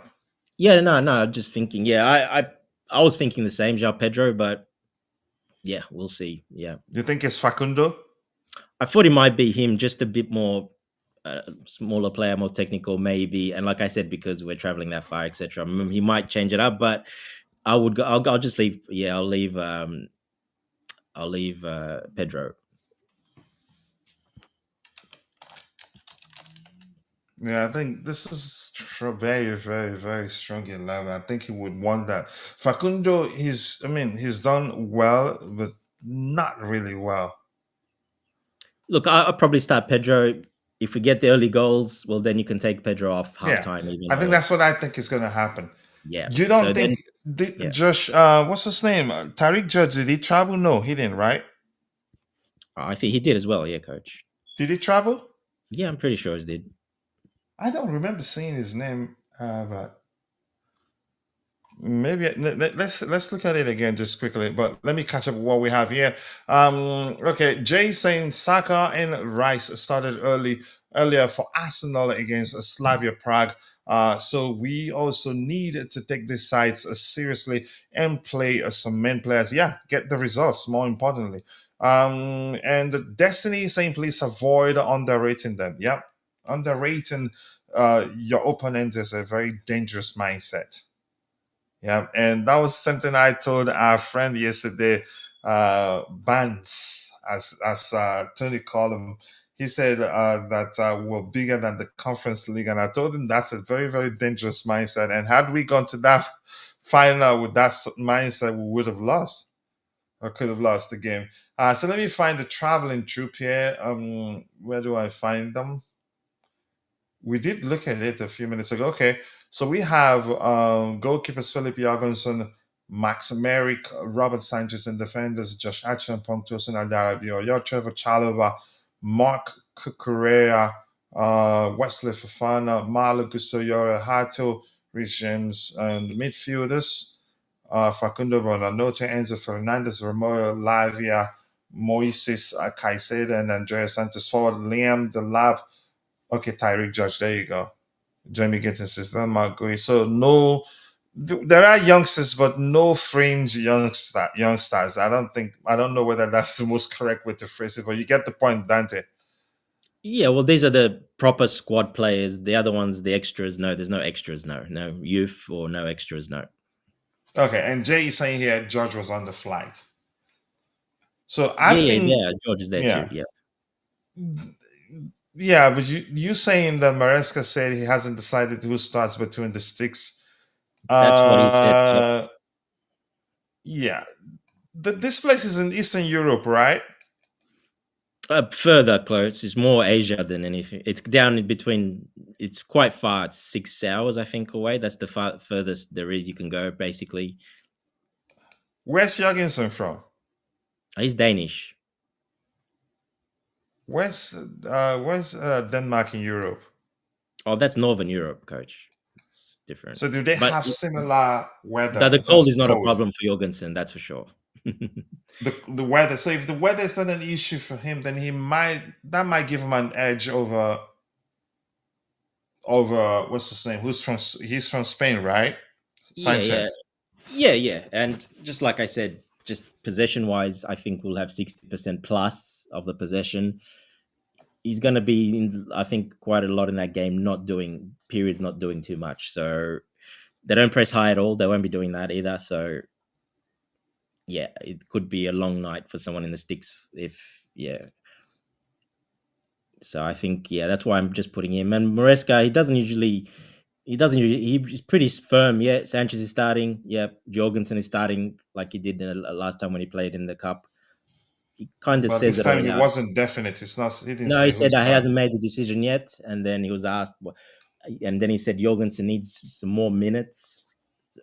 And yeah, he'll make a decision. So for that, kind of a little bit gave it away to me, in a way. And here, Jay, I'm gonna say this. I think Bayern were lucky to have won that game today. Maybe you could argue down to that red card to Luis Diaz changed everything. But PSG was on them, and they had plenty of chances to win by actually by 4-2. Actually, if you looked at it, Yeah, it's of maybe course. the red card changed it, but dang it, PSG cooked them when after that red card. Maybe definitely the red card. They're both very So good teams. So yeah. So let's hear you, Tony. If you're there, let's pick your lineup. For me, I think I'll go. I won't leave this again. At DIFA in terms of the So it is a lot of changes. Actually, I still made changes, but I think it's still a strong side, though. but So not the sort of change where you'd say you see disjointed displays. exactly, yes, No, these are players you could say well integrated team. It's balanced in every department. In the defensive area, Josh and Tosin they played together before. An old head there in Gusto. So only one newcomer. Midfield, not bad. One you could say one a player that's not been maybe properly integrated, but is close. In Santos Caicedo in the attacking area, I think the glue there, Pedro. He's not an old head, but I think he makes a difference. 100%. Yeah, just the wingers probably and Santos, Hato, those four, but they're getting better. You can see games. They're starting to know the system a little bit better, what they need to do a little bit better. So they are getting better, but yeah, Yeah, so we'll pretty see. much I agree with you. He says, of course, prior to going that, yeah, because after they went down one man, ooh, PSG cooked them. For me, any of them can start. We just need to focus and be consistent. We just need to win the game, honestly. I think he will rest João Pedro and start Enzo, possibly, yeah. Any of the two goalkeepers. But no. Let me go back here. You saying you think he will rest João Pedro and start Enzo? I think because the lap is available, who is a number, and he's used João Pedro as a number 9 mainly. I don't. I think probably he would. I think he'd rather rest Enzo and start João Pedro. Yeah, I agree. Yeah. That's what Again, I that think was going to position happen. counts. How much Yeah. possession you're going to have counts. He's going to be offensive mostly. He won't have to do too much defense. He's not going to run as much either. Nowhere near as much. Yeah, and Destiny says any of the two goalkeepers can start. Once again, yeah, I'm going to reiterate this. Jorgensen isn't a bad goalkeeper. He's just lacking in confidence. And like Dante said, the manager had said he just needs to play more. Honestly, because he was brilliant for us, especially more specifically the Conference League final. Had it not been for his brilliance between the sticks, the first half could have ended with us down 3-0. Yeah, he was very good last season, most of the game, except one game where he made a mistake against Villa, where we considered that goal. The rest, he was very, very good. A bit disappointing this season, the last couple of games, a bit disappointing that he looked, like I said, it looked very nervy, which is unlike him, really, even on the ball a little bit. So I'm not sure why, but that was disappointing to see. So he needs to get it together, obviously, if he gets another chance. And he's still very, very young. He's still very young. 22 for a keeper is extremely Yeah. young, yes. He's still very, very young. So which means he can only get better. If Sanchez, look how better Sanchez has gotten. And we noticed that the increase in high claims towards the end of the season, and that has made a lot of difference. Yeah, big time. Like I said, even Jorgensen, he was doing that in the second half. It was especially the last 20 minutes of the game. He was doing that, which was a surprise because I haven't really seen him do that, and he was doing that really well as well. So obviously that was an instruction from coach in saying you need to come out and start doing that. Yeah, so that was definitely an instruction. Yeah, he needs to be doing it in every game. Sometimes he's just saying at some point he stopped a bit. You could argue. Because it's not really his game. That's why. That's not his strength. That's probably that's one of Sanchez's really strengths, and that's probably Jorgensen's least strength as a goalkeeper. Yeah, we're even worse off with Sanchez, with Jorgensen in terms of high claims. Yeah, I agree. Yes, because he played Enzo. Let me see what Jay is saying here. Yes, because he played Enzo a lot on weird conference trips. Maybe Santos and Enzo together. Sounds weird, yeah, but we'll see. He's proven to be predictably unpredictable. Let's see. How can I always connect to this live? Because I really love the conversation. Just subscribe, turn on the notification, turn on your notification. How do you say that again? So that when we schedule a show, but more importantly, subscribe. Turn on your notification. Turn on the notification button. Is that how you say it? So every time before we go live, 30 minutes in advance, you'll be notified. Okay, and hopefully we'll stick to a particular timing. That way, you'd know that we're always online at a particular time. We're working on that. It's been everywhere in recent months for personal reasons, but we're working on settling that. Heard Palma and Badiashile might be back for Barcelona and the Arsenal games. And for Barcelona, they'll be missing Pedri. Did you hear that, Dante? So he got injured. Yeah, did he get injured? Yeah, I think so. I think they're saying probably they're going to miss him for a while. Whether he still be out by that time, exactly. I don't know. But that's one of those games. As long as Enzo Maresca is still our manager, I don't fear the opposition because they're very good sides. Every time we play a very good side, I don't fear, honestly. And with a bit of a high line as well. Yes, pretty good against teams. But you could say the truth remains. I think Enzo Maresca is more pragmatic than Hansi Flick. Yes. Flick hardly ever compromises. Is this way or nothing? Pretty much. Yeah.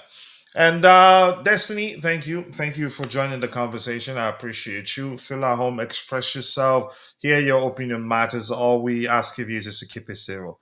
Thank you. I appreciate you. And Jay says 5 a.m. is when you stream, so it's hard to join most of the time. I understand. Here's the thing. We have a serious plan here, and we'll cook a lot this season because the Blue Morning Show will still be running.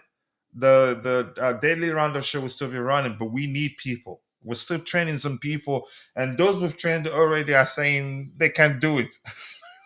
So it makes it difficult. But that's by the way. Tony, let's hear your lineup. Let's get it if you're there. And then some of the discipline of the people that are already here is not the best. Yeah, exactly like Dante. You see, he doesn't have discipline. Yeah, you already know. For me, I'm the most disciplined, right? Tony, you there? Yeah, but I mean, I don't know why you guys got to take all my guys for a lineup. So now I don't have anything to pick. I mean, where do you disagree? If you don't, if it's more than 4, more than 3, then we'll have to build yours. But if it's just 2, 3, then fine. Would you change basically? Yeah. Yeah, a couple maybe. Okay, explain where you disagree. Well, Let's I hear was you. torn on some, but let me just because I'm trying to remember the You're not taking entire. notes today. You didn't take notes No, today. man, no, dude. Like, I dropped off a while ago because the business called, and then I had to rejoin, and then I was about to comment when you asked me about 10 minutes ago, but you did your like coach like detour where you got sidetracked for another 10 minutes, and then I lost those notes in my Oh head. my, So he's cooking me. yes, I need to bring pen and paper. I'm sorry.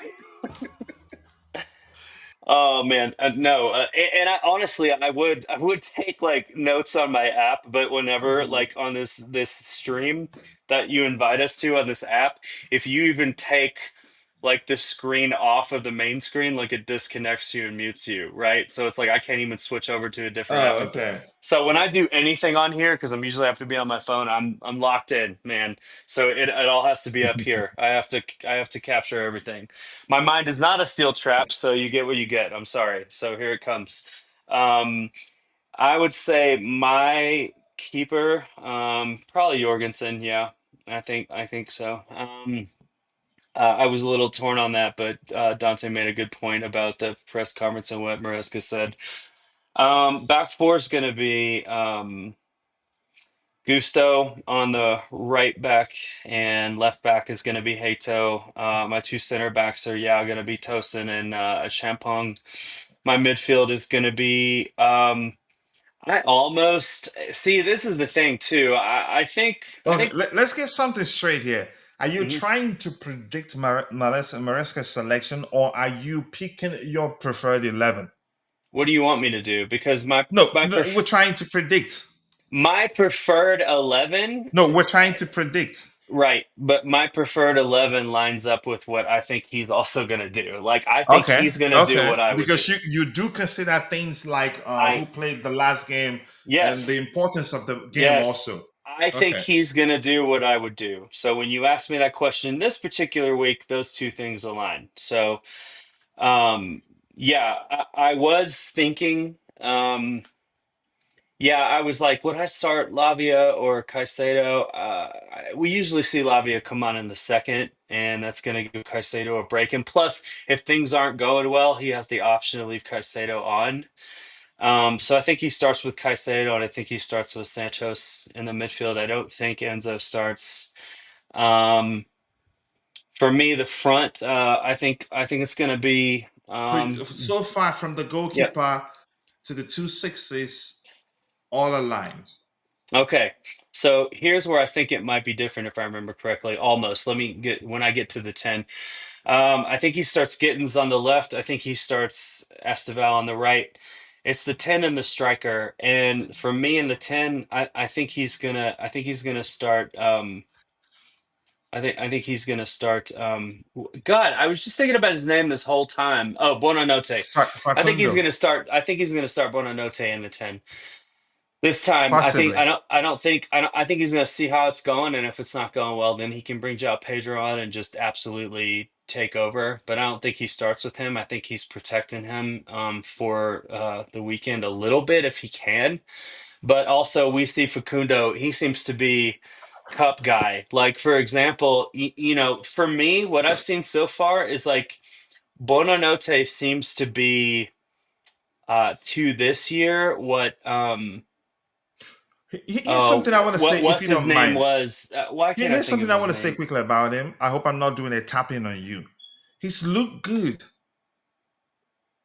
Yeah, he's not bad. Is it on the ice? He's looked good Yeah, playing, but I haven't looked at his numbers because the yeah, numbers same. will tell the real story, whether he's Yeah, I need to do created that. chances, how he's really contributed. In terms of flicks, good play, excellent control, short passes, keeping it close and all that. He's kept it simple and it's looked good.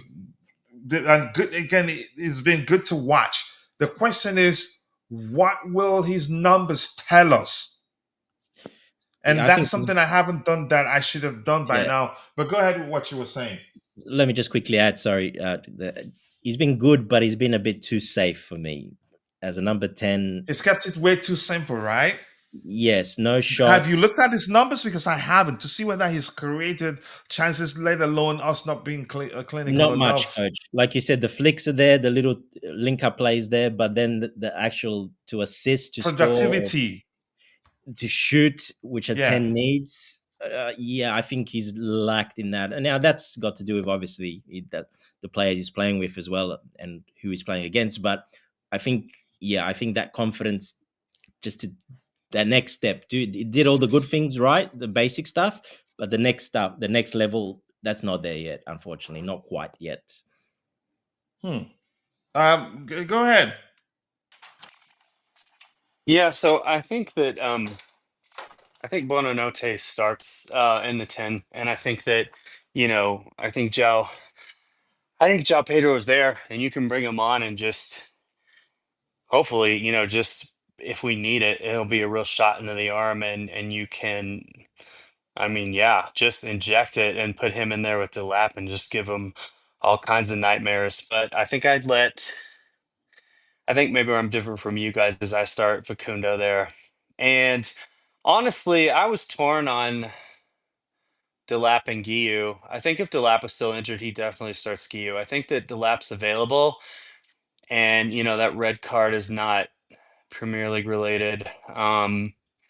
Yeah, I think he'll start Delap, and if it's going well, like he can bring Giu on later. He will. He'll probably do that. So I could foresee a world where if things are going well, yeah, he can bring Lavia and Giu on. I think to close out the match. But I think I was torn between Giu and um Delap for a bit, but I think I'm going Delap. But I guess the only place I differ with you guys is I think he starts Bonanote at the 10 because for me, like Bonanote is to Cups this year as oh, what was his name? He came from Leicester and we sold him to Everton, I think, last KDH. year. Oh, Drisby Hall. Yeah, KDH. Yeah. Mhm.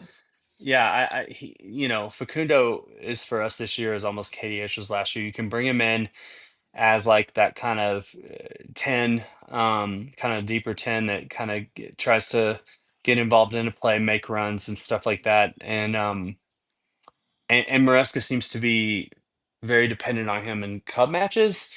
And I think that that's one area where he can give Pedro a rest, especially since João Pedro just had to play, almost the whole match, I believe, as the false nine because Delap wasn't available.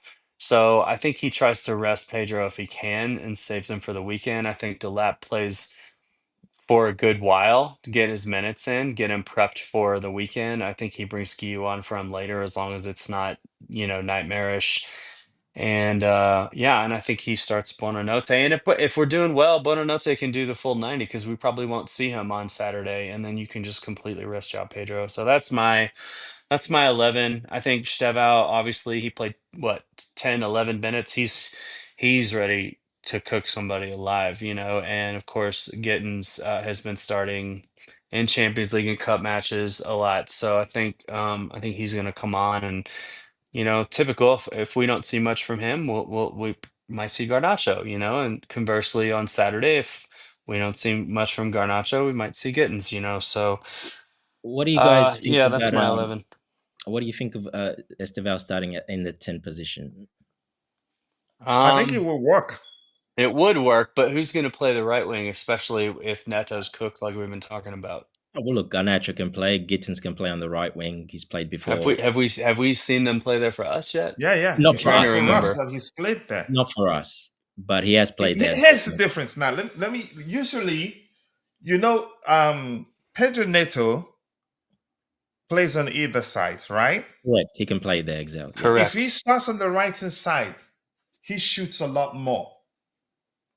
Yes. That's my observation. Yes. He cuts If in he on his left. starts on the left hand side, he crosses a lot more. Yes, because it's his left foot. He's a shooter. Yeah, He's a left yeah, foot shot. yep. Yeah. So exactly. Yep. So if you bring Gittens to the right hand side, probably cross a lot more than shoot a lot more. That's usually what reduces. They still do well, but Gittens, if you bring him to the right hand side, probably not going to score a lot more, but will No, create a the lot difference more. is, Coach, he shoots with his left and right, Gittens. Yeah. Okay. Yeah. I haven't actually paid attention to that. So that kid he's actually an excellent signing for us. So yeah, I wouldn't mind. But still, if you bring him to the right hand side, he's not going to be shooting a lot more. He'll be probably be creating a lot more. I think if Buonanotte, I'm That sorry, goal, I think if Don't forget sorry, Terry go George as ahead, well. To Tony. play him as well. I think if João Pedro was injured or unavailable, right? Then you can start Buonanotte, and if you need to sub him off or he's not doing well, that's an easy shift. You just shift Steva over to the 10 and you bring Neto in. But I think the fact that, we have both João Pedro and Buonanotte available, unless for some reason tactically he deems it's necessary, like he won't have to do that with Steva, you know what I mean? And then you don't have to overcook Pedro Neto either. I think Stevao could probably do a full 90 on the right wing, But it tactically, if there's a reason for it and he wants to use Stevao on the 10, I mean, it's plug and play for me, you know. But I just think that, if especially in if it's Europe, not, European games are different from Premier League. It's slower hmm paced.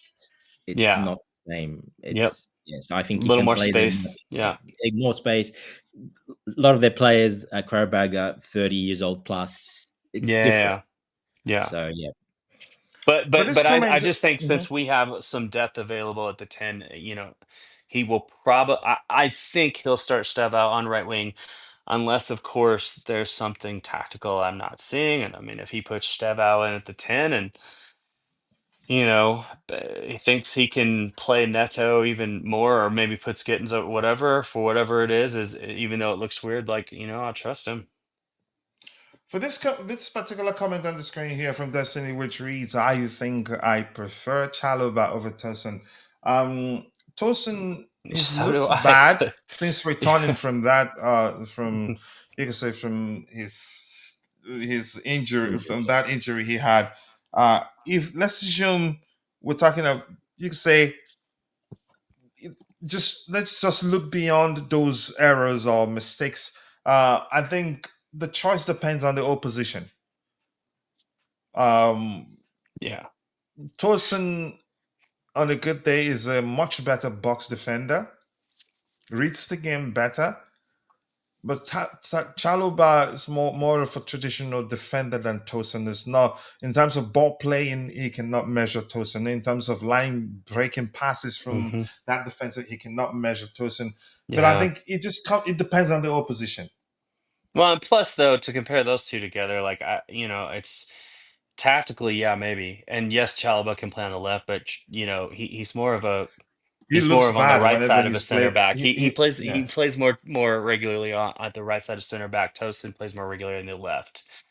And they do make an okay pair when they're both on. You know what I'm saying?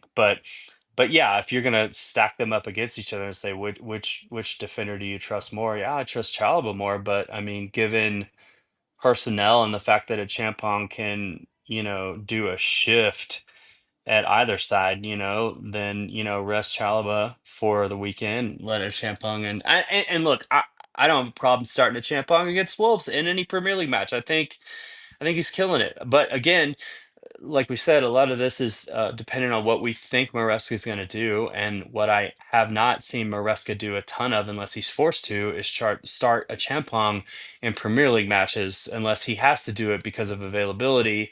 And so, yeah. just given recent history, that goes into my selection here. So I just want to be clear, like I don't think that Chalaba's better than Tosin, and I'm not saying that the audience member is saying that either, but I mean, it's also like Tosin usually plays on the left, and Chalaba usually plays on the right. A Champong, if Chalaba's not in there, he's gonna play the right where Chalaba is. So I think, and given recent history, I think he's gonna play a Champong in this game, and he's gonna rest Chalaba. At least he's not going to start him. So that was why I think, and correct me if I'm wrong, I believe that's why you guys picked Tosin and Champong as well. Mm. Yeah, just the other. I just double check something quickly. It could Chalava might play in this game. Just the only reason is I just triple check because I thought I might be wrong. But Y- Qarabag, they don't play with a 9.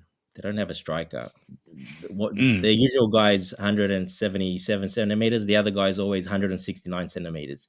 They only play with little guys up front, fast, interchanging They don't have a striker, as in So we need more mobility. Let me do a tap in there, right? yes, yes, yes. So if they're gonna sit back and catch us on the counter, well, then maybe Chalobah might suit better than Tosin in this game because of that Would you reason. do a Champong and Chalobah, or is that too mobile Yes, and not okay? Yeah. yeah, because they don't have many. They of course there's a couple of the defenders, but they're not massive. So And I think when Chalobah and a Champong are in there, like a Champong doesn't he slide to the left, or does Chalobah go over to the left? at Chalobah slides to the left, and which is then a Okay. problem with his passing because he cannot pass to the left at all. So Yeah. that's a There's big that. problem. But He against a team like struggles this, whenever he's on the left hand side. He struggles.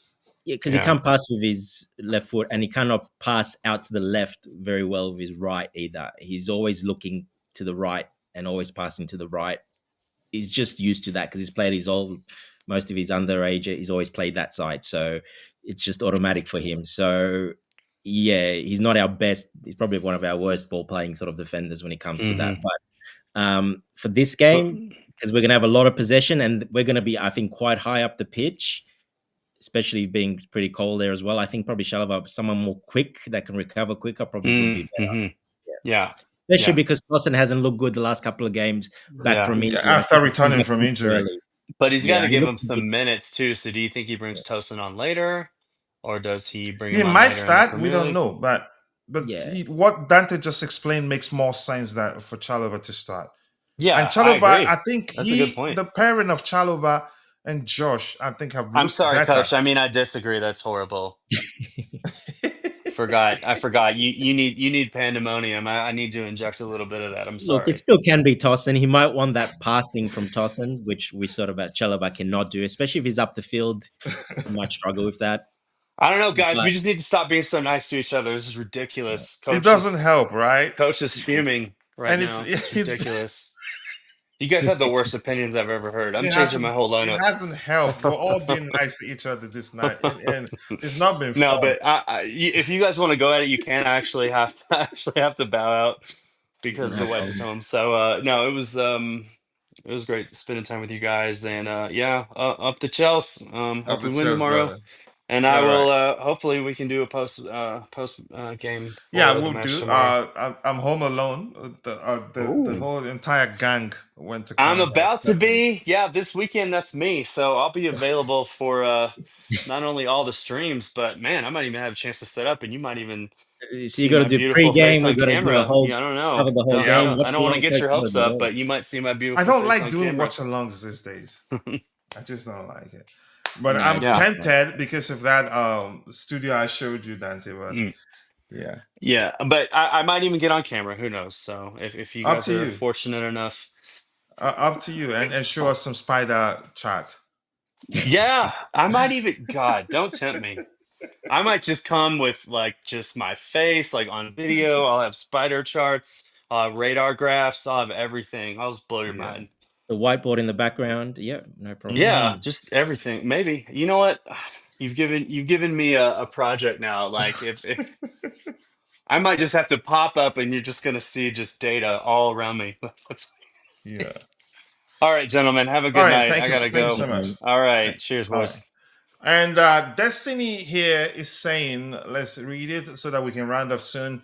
Destiny is saying Gittens has been an amazing player from the game with Ajax until now. He is still playing a good game. He did struggle again, not for long. He did look like someone that the pressure of playing for Chelsea weighed on him a lot. He was sweating, looking like he wasn't confident, but I wasn't concerned. I knew at the time that it was only a matter of time. And we had Kishore. Kisha, nice to see you. I hope you're doing well. It's been a minute. How is your wrestling mania? How do you pronounce it? Wrestling mania? Your wrestling channel. I hope it's growing. I haven't seen you come online for a while now.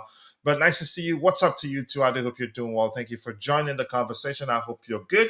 And Chelsea Ultra, my bro, always, he watches the replays and urge people to hype it. We've not been doing a lot of short videos, more than 10 minutes videos that people can hype. But even if you hype the live streams 1 hour plus, people usually don't watch that a lot. But good evening to you, to my bro, all you beautiful blues. Nice to see you. I do hope you're doing well. I do not want to see Garnacho start this game. He's not going to start.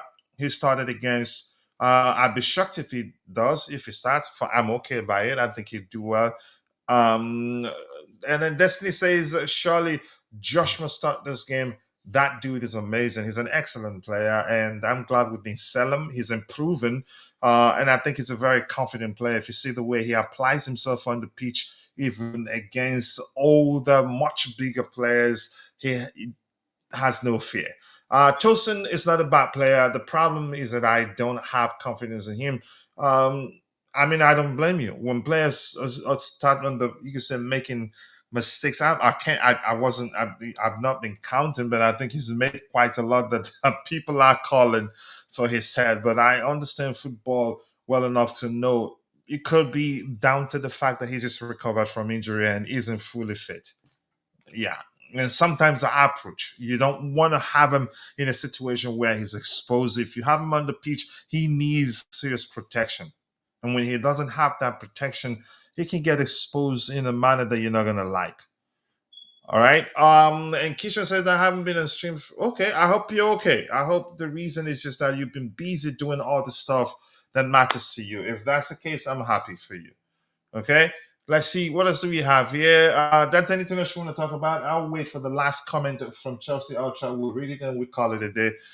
Chelsea Ultra says here, if you don't have confidence in the player, then he's not a good player. Maybe you're killing me here, bro. It could be maybe the players, you could say, current form, because yeah, form is not prominent, because we're talking about humans. There are plenty of reasons of stuff that if they happen, if any of them happen in one's personal life, it could lead to them not performing well. Yeah, that's anything else before we call it a day? Yeah, look, pretty much Tosin, he was pretty good before he got injured. Then he got injured. He's come back. He hasn't really played because he's been coming on as a substitute, and I think that hasn't helped. And yeah, he's been a bit off the pace. It's looked like to me every time he's come on. So maybe came back a bit early. Look, some players injury affects some players. Some players it doesn't affect them. It takes them 5 minutes and they're back into it. Some players it takes a bit longer. So he might be just one of those. We haven't seen him injured before, so this is the first time, to be honest. So yeah, he hasn't been that bad. I think his partner was much worse than actually he's been, to be honest, and that is Chalobah. So he hasn't been quite that bad. All the defenders have been pretty bad in the last few games, not just him. So, but he's still very important for matchups, certain games, certain opposition, certain matchups. We don't have anyone else who can match up with a big physical striker that well, to be honest, in the air, especially in the air, winning everything. So, yeah, look, he's very handy. This is the first time he's probably hasn't played quite up to his standard that I haven't seen him. But like I said, I think it's from the injury. He's just not quite. It looks like it because he just returned. Yeah, and like I said, when he's come on both games. He came on as a substitute, so he's had to come on in high pressure games right at the last 20 minutes. He's been brought on. So some players don't like that. Some players handle that well. Some don't. So I think that's been a little bit of the problem as well. He hasn't handled that as well. Yeah. All right. Thank you so much. Here, 2 comments, and we'll call it a day. Thank you once again, Destiny, for joining. I appreciate you. Glad you enjoyed the show. And Chelsea Archer said we got Tosin for free from Fulham, already in his mid-20s. That's the level of play is. Thank you so much for joining once again, and thank you for always reminding people to hype the videos. I appreciate you, Chelsea Ultra. Destiny, thank you for joining the conversation, and Keishan, thank you for joining the conversation. Who else was there? Jay was in the chat. Chimera was in the chat. And for the captain of the community in Constantine Duntu, thank you so much for joining. And also Tony Sewell, who was here. And if I miss you, and my bro, Blue Clouds Media, Nee was here. If I miss your name, apologies. I'm only human. See you guys next time. Yeah, the pregame show, of course. God bless us all, and cheers. Cheers, guys. Take care. Still blue. Mm-hmm. Footsteps on Fulham Road, moonlight on my pride. Wore this badge through highs and lows, never had to hide. Memories in Stamford breeze echo through my chest. Not every win is sweet, but I gave my all, no less. We sang through the rain, we danced through the pain. The pitch still remembers my name. Still blue through the silence and the roar. Still blue even when we don't score. I carry the soul of the shedding crew.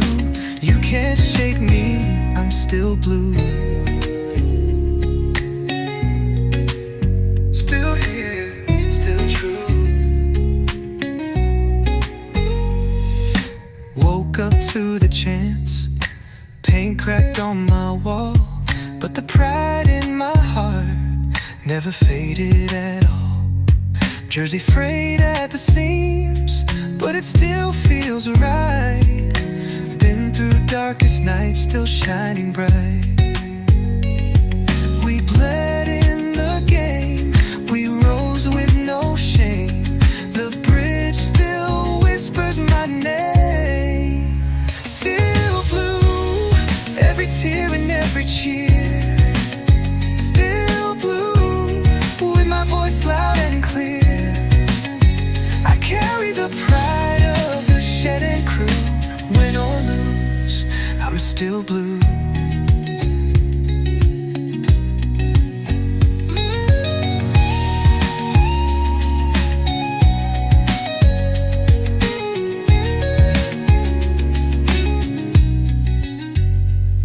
From Drogba's fire to Ritz's run, we stood tall under every sun. Through Abramovich nights to new days begun, this heart beats for only one. Still blue, even when they don't believe. Still blue, every year we grieve and dream. I carry the hope of the shedding crew, born for this, I'm still blue. Still blue.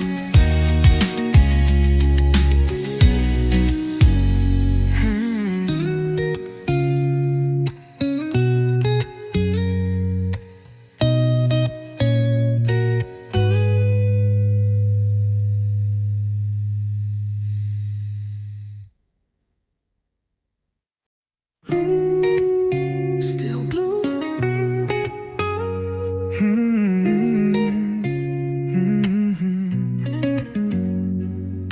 Footsteps on Fulham Road, moonlight on my pride.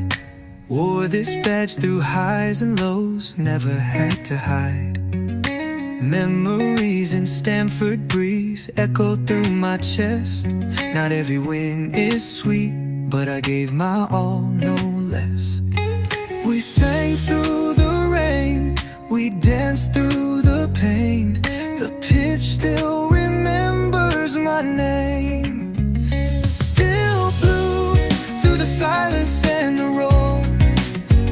Still blue even when we don't score. I carry the soul of the shedding crew. You can't shake me, I'm still blue. Still here, still true. Woke up to the chance, paint cracked on my wall, but the pride in my heart never faded at all. Jersey frayed at the seams, but it still feels right. Been through darkest nights, still shining bright. We bled in the game, we rose with no shame.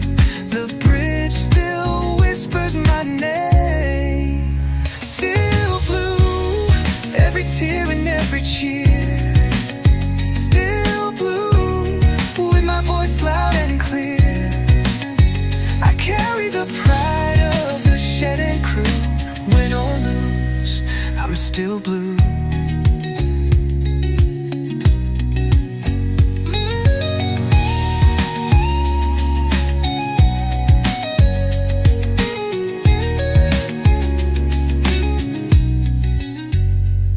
From Drogba's fire to Ritz's run, we stood tall under every sun.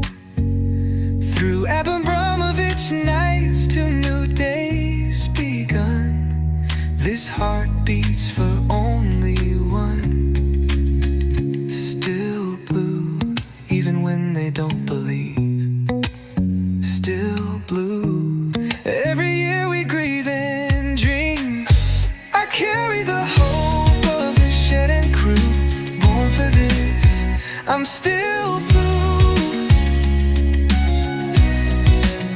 Still blue.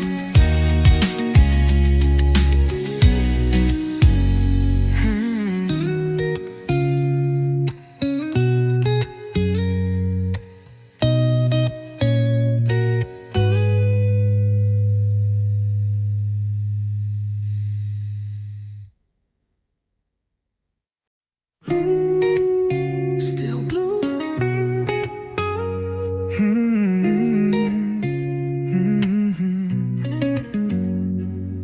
Footsteps on Fulham Road, moonlight on my pride.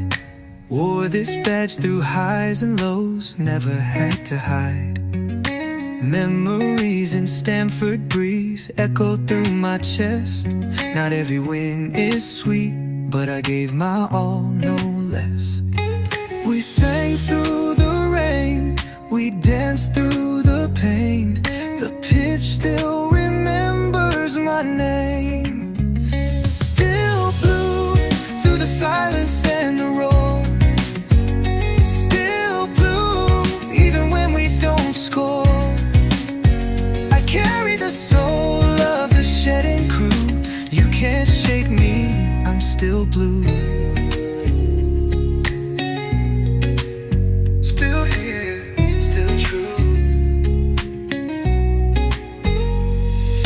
Woke up to the chance, paint cracked on my wall, but the pride in my heart never faded at all.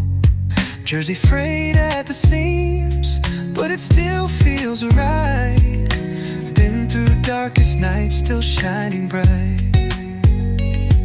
We bled in the game, we rose with no shame. The bridge still whispers my name. Still blue, every tear and every cheer. Still blue, with my voice loud and clear. I carry the pride of the shed and crew. Win or lose, I'm still blue.